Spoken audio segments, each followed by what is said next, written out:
नमस्कार, आसनसोल टाइम्स में आप सभी का स्वागत है। मैं आफरीन आई हूं शिल्पांचल की ताजा तरीन खबरों के साथ। खबरों के सिलसिला को शुरू करते हैं, लेकिन लेते हैं उससे पहले एक छोटा सा break. Sponsored by 1011 grocery shop. Sponsored by Neegha marriage hall. Co-sponsored by Modern Furniture.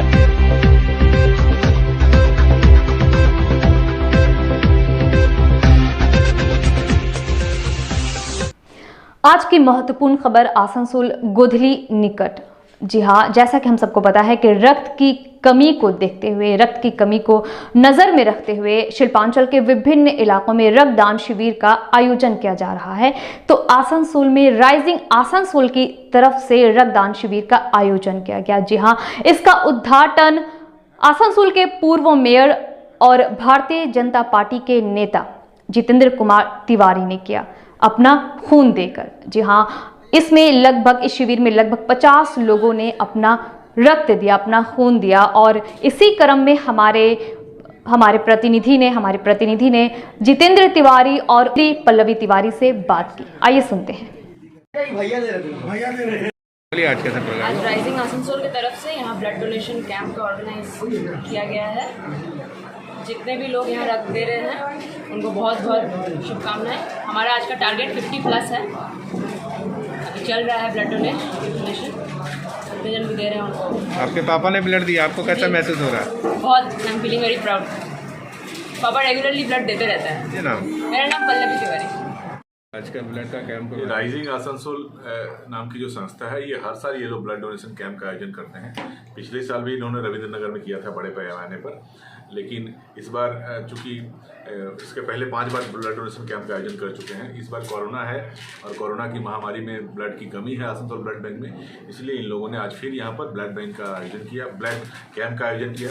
करीब 50 डोनर्स आज यहाँ ब्लड देने वाले हैं और मुझे भी कहा गया, मैंने भी ब्लड डोनेट करके आज इस कार्यक्रम के शुभारंभ किया कार्यक्रम का। आने वाले दिनों में भी राइजिंग आसनसोल इसी तरह अच्छा काम करता रहे और आसनसोल की जनता इनके साथ रहे। क्या संदेश देना चाहेंगे? और भी लोगों का रक्तपात नहीं, रक्तदान करना चाहिए। चुनाव के बाद से हम देख रहे हैं हर तरफ रक्तपात हो रहा है, लोगों का खून बहाया जा रहा है। खून व्यर्थ ना हो जाने दें, खून किसी के काम आए। हमारे शरीर से खून का एक कतरा भी यदि निकलता है तो वह जरूर किसी न किसी के काम आए, वो लोगों का गुस्सा दिखाने के लिए ना आए, यही मूल संदेश है। आज भारत छोड़ो आंदोलन आज के दिन शुरू हुआ था, विश्व आदिवासी दिवस है, तो ऐसे दिन में ऐसे ब्लड डोनेशन कैंप का आयोजन करना सराहनीय कदम है।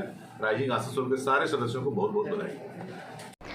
आसनसोल नगर निगम के 34 नंबर वार्ड इलाके के सुकांतपल्ली की रहने वाली स्वर्णाली दास की कल शाम अस्वाभाविक मौत हो गई। स्वर्णाली के बेटे संगीत ने बताया कि उसकी मां का झगड़ा ससुराल वाले और सास ननद और ससुराल वाले के अन्य लोगों के साथ हुआ था, जिसके बाद स्वर्णाली ने अपने बेटे संगीत को लेकर ऊपर के कमरे में चली गई, जहां स्वर्णाली ने अपने बेटे संगीत को बाथरूम में भेजकर खुद कमरे में बंद होकर फांसी लगा ली। वहीं मृतक के भाई चंदन दास ने बताया था कि उसकी बहन स्वर्णाली की शादी 9 साल पहले शुभांकर दास के साथ हुई थी और उस वक्त से ही उन पर जुल्म किया जा रहा है और आत्महत्या करने की वजह भी यही है। उन्होंने ससुराल वालों को कड़ी से कड़ी सजा देने की मांग की। मृतक को पहले रानीगंज आनंद लोक हॉस्पिटल ले जाया गया, उसके बाद फिर हालत नाजुक होने की वजह कर उन्हें जिला अस्पताल में भेज दिया गया, जहां उनकी मौत साबित हुई। আমার বোনের সঙ্গে ডেলি অত্যাচার হতো, ডেলি বলতো, খাবার সেরকম ঠিক মতন দিত না আর প্রত্যেক দিনে প্রায় অত্যাচারে শুনতাম। আমরা বলতাম কি ঠিক আছে অত্যাচার হয়েছে, কি ভালো থাক, ওটা মাংস করলেও, কিন্তু বোনটা কিন্তু কি বলবো মানসিক শারীরিক এইভাবে অত্যাচার হতো। আর ওদের যেমন সবাই যেমন অ্যারেস্ট হয়, শাদি 9 বছর হয়েছে বিয়ে হওয়া। হ্যাঁ, আজ কালকে ওটা ঘটেছে। উনি কাল সন্ধ্যাবেলায় 7:30টার সময় শুনছি উনি ফাঁসি নিয়ে নিয়েছে সন্ধ্যায়। দাদু ঠাকুমা তার আগে ঝগড়া করেছে, মারধর করেছে, ওই জন্যে ও সইতে পারেনি, তার জন্যে উনি ফাঁসি নিয়ে নিয়েছে। तो फांसी जब लिया है रात में तो शाम में 7:30টার সময় বডি আপনার ওরাই নিয়ে এসছে, ওরা আসানসোলে নিয়ে এসছে। আনন্দলোকে প্রথমে নিয়ে গেছে, দেখেছে অবস্থা আসানসোলে নিয়ে এসে পরে আমাদেরকে ফোন করে কি এই ব্যাপার। আনন্দলোক আগে নিয়ে গেছিল, ওখানে অবস্থা প্রথমে আনন্দলোক নিয়ে গিয়েছিল, আনন্দলোক থেকে ও আনন্দলোকে সিচুয়েশন খারাপ ছিল, সেইরকমই ও বললো কি আসানসোলে তখন নিয়ে যায়। আসানসোলে দেখি কি উনি মারা গেছে। আমার নাম চন্দন দাস। ওদের যেমন শাস্তি হয় সবারই। আমার বোনের নাম স্বর্ণালী দাস। স্বর্ণালী দাস। ওর হাজব্যান্ড নাম শুভঙ্কর দাস। ওদের আমার দিদি হয়। আমার পিপি, আমার ঠাম্মি, আমার পিসু আর আমার পিপি, এই চারজনা মিলে আমার মায়ের সাথে খুব ঝগড়া লেগেছিল। সেই জন্যে মা আমাকে নিয়ে উপরে গেল, দিয়ে মা বললো তুই ছবি আঁক। আমি যখন ছবি আঁকতে বসলাম, তারপরে মা অনেক চাবি নিল, দিয়ে চাবি নিয়ে আলমারিটা খুললো। দিয়ে পরে আলমারিটা খুলে পরে একটা ওড়না আর একটা শাড়ি বার করলো। দিয়ে পরে মা বললো তুই বাথরুমের ভিতরে ঢুক, আমি একটু কাপড় চেঞ্জ করব। আমি যখন বাথরুমের ভিতরে ঢুকলাম, তখন মা বাইরের দিক থেকে বাথরুমের দরজাটা দিয়ে দিল।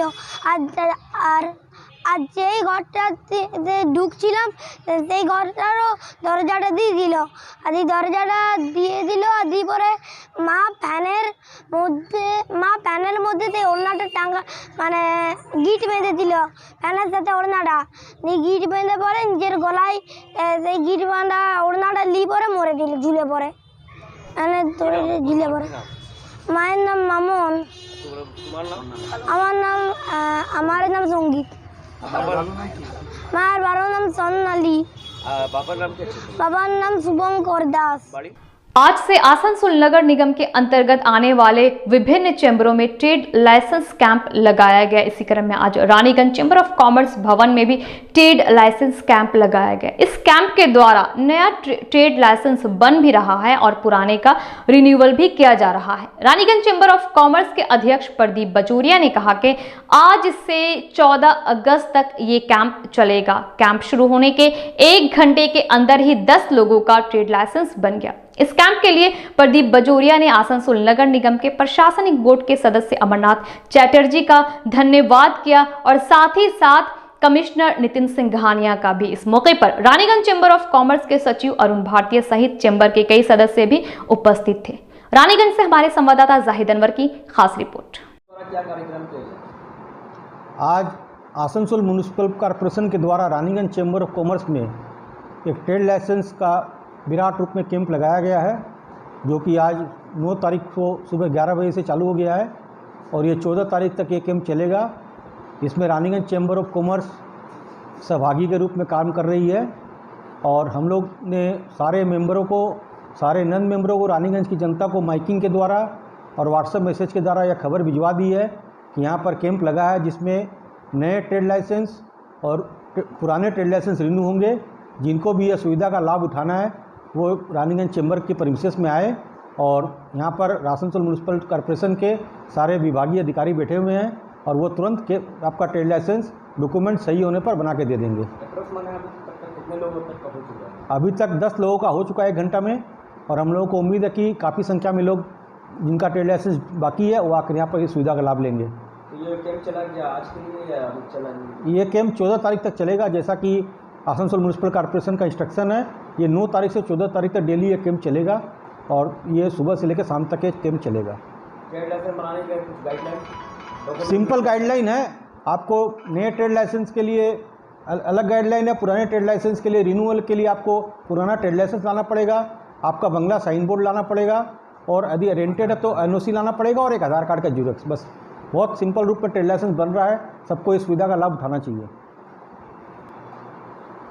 माननीय हमारे board of administrator Amarnath Chatterjee ji ने हमने आश्वासन दिया था कि हम बहुत जल्द आप लोगों को ट्रेड लाइसेंस की सुविधा से लाभ करेंगे, तो उनके प्रचंड प्रयास और उनके सहयोग से ही और माननीय श्री नितिन सिंघानिया जी कमिश्नर AMC के सहयोग के कारण ही आज ये कैंप लग सका है। मैं उन दोनों को हार्दिक मन से बधाई देता हूँ, रानीगंज चैम्बर की तरफ से उनको हार्दिक साधुवाद देता हूँ कि उन दोनों के सहयोग से आज ये कैंप लग पाया, जिससे मेंबर को और नॉन मेंबर को काफ़ी सुविधा होगी।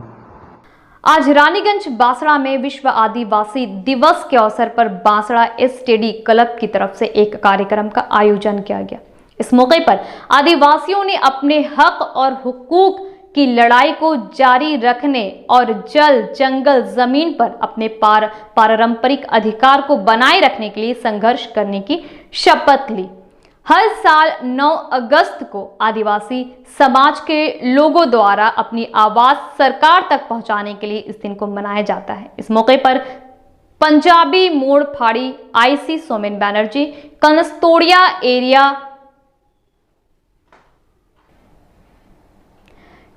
एरिया के जीएम, बांसड़ा कोलेरी के एजेंट मैनेजर संजय हेम्ब्रम, दशरथ कोड़ा, मंगल हेम्ब्रम, मनोरंजन टोडो आदि उपस्थित थे। कार्यक्रम के दौरान 2021 में माध्यमिक और उच्च माध्यमिक पास करने वालों को सम्मानित किया गया। साथ ही पुलिस की तरफ से माजी मंडल को भी सम्मानित किया गया। रानीगंज से हमारे संवाददाता जाहिद अनवर की खास रिपोर्ट।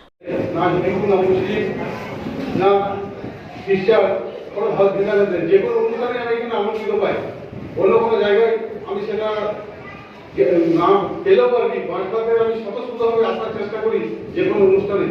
এই জন্য আমি সবচেয়ে বিশেষ করে ধন্যবাদ জানাবো মঙ্গলদাকে, সঞ্জয়কে আর দশরথকে, যে কোনো অনুষ্ঠানে ছোটখাটো হলেই আমাকে এরা আমন্ত্রণ করে। দুর্গাপূজা হোক, ঈদ হোক, মহরম হোক, এরা পাশাপাশি থেকে সমস্ত অনুষ্ঠান একসাথে এরা পালন করে। আজ পর্যন্ত মনে হয় না আমার এখানে 2.5 বছর পেরিয়ে গেল এটা নিয়ে বিশ্ব আদিবাসী দিবস আমার এটা নিয়ে 3 বছর হলো আসা। 2019 আমি যখন প্রথম জয়েন করি, আজকে যে ছোট ছোট ছেলেমেয়েদের মাধ্যমিক এবং উচ্চ মাধ্যমিকের যে পুরস্কার বিতরণটা ছিল 2019-এ যেটা ছিল শিক্ষার ব্যবস্থাটা, আজকে 2021-এ তার থেকে পরিমাণটা আমি বেশি দেখলাম। আজকে দেখলাম যে স্বতঃস্ফূর্তভাবে ছেলেরা মেয়েরা পড়াশোনার দিকে এগিয়ে যাচ্ছে। এটা সবচেয়ে বিশেষ করে গর্বের বিষয় আমার। আর ফুটবলের যেটা বললাম আর কি দেওয়ার ব্যাপারে, আমি এখন খেলাপ্রিয় মানুষ আর কি, মানে এই মঞ্চে বলা উচিত নয়, তাও আমি বলি আর কি। আমার 48+ এজ হলো। আমি ভলিবলে 5 বছর বাঁকুড়া, আমার বাড়ি হচ্ছে বাঁকুড়ায়, 5 বছর বাঁকুড়া ডিস্ট্রিক্ট খেলেছি, 1 বছর আমি বেঙ্গল খেলেছি। অতএব খেলাধুলার ব্যাপার নিয়ে আমাকে কেউ কিছু বললে আমি সব জায়গায় এগিয়ে যাই। আমি প্রচারের আলোয় আসতে চাই না আর কি। এই কারণে কোনো জায়গায় আমাকে আমার গাড়ির মধ্যে হোক, আমার অফিসে ফুটবল রাখাই থাকে, কোনো জায়গায় তার ফুটবল লাগবে চলে। দুদিন আগে সিয়ারসল থেকে আমাদের আদিবাসী ভাইরা ছোট ছোট মুন্ডা এসেছিল, তার ফুটবল লাগবে, আমি দিয়ে চলে আমি মেজুমুখী দিয়ে দেওয়া করালাম। কিছুদিন আগে আমি বাঁশড়া আমাদের সুরমাপড়া আছে, ওখানে আমি দিয়ে এসেছি যেটা বলছি। তো আজকের দিনে আমি ছোট ছোট ভাই বোনেরা যারা মাধ্যমিক বা উচ্চ মাধ্যমিকের জন্য ভালো রেজাল্ট করেছে, কলেজে ভর্তির জন্য বা আগামী দিনে 11-12 ভর্তির জন্য যদি আমার কোনো সাহায্য লাগে আমি অবশ্যই পাশে থাকবো। যতদিন আমি এখানে আছি বা এখান থেকে আমি ট্রান্সফার হয়ে গেল, যদি অবশ্যই আমাকে মনে করে ডাকে আমি। আজ হচ্ছে বিশ্ব আদিবাসী দিবস 9 আগস্ট। 1994 সালে ইউএনও রাষ্ট্রপুঞ্জ 1993 ডিসেম্বর মাসে নিজেদের সভায় সিদ্ধান্ত নেয় যে বিশ্বের যারা আদিবাসী, প্রায় 55 কোটি আদিবাসী আছে বর্তমানে, তারা নিজেদের জল, জঙ্গল, জমির যে অধিকার, সেই অধিকার থেকে বঞ্চিত হচ্ছে। নিজেদের যে সাংস্কৃতিক, সেই সাংস্কৃতিক তাদের রক্ষার জন্যে এবং ন্যায় বিচারের জন্যে, এবং মূল যে দাবি হচ্ছে যেহেতু আদিবাসীরা প্রাকৃতিক প্রেমী, মানে জঙ্গলে বসবাস করে তারা প্রাকৃতিককে ভালোবাসে। এই জন্যে ভালোবাসে যে তারা জানে, যে সবাই জানে, বিশ্বের মানুষ, যে জল, জঙ্গল, জমি, যে জঙ্গল থেকে তারা অন্ন পায়, জঙ্গলকে তারা মায়ের মতো পূজিত করে। সমস্ত কিছু আছে, কিন্তু এর সময় বিশ্বায়নের নামে সেই জল, জঙ্গল, জমির উপর শিল্প কারখানা করার ফলে আদিবাসীরা যে উচ্ছেদ হচ্ছে এবং নিজের যে অধিকার লড়াই লড়তে পারছে না, সেই জন্যে যাতে এরা আমাদের প্রাণ লুকিয়ে থাকে। বছরের একদিন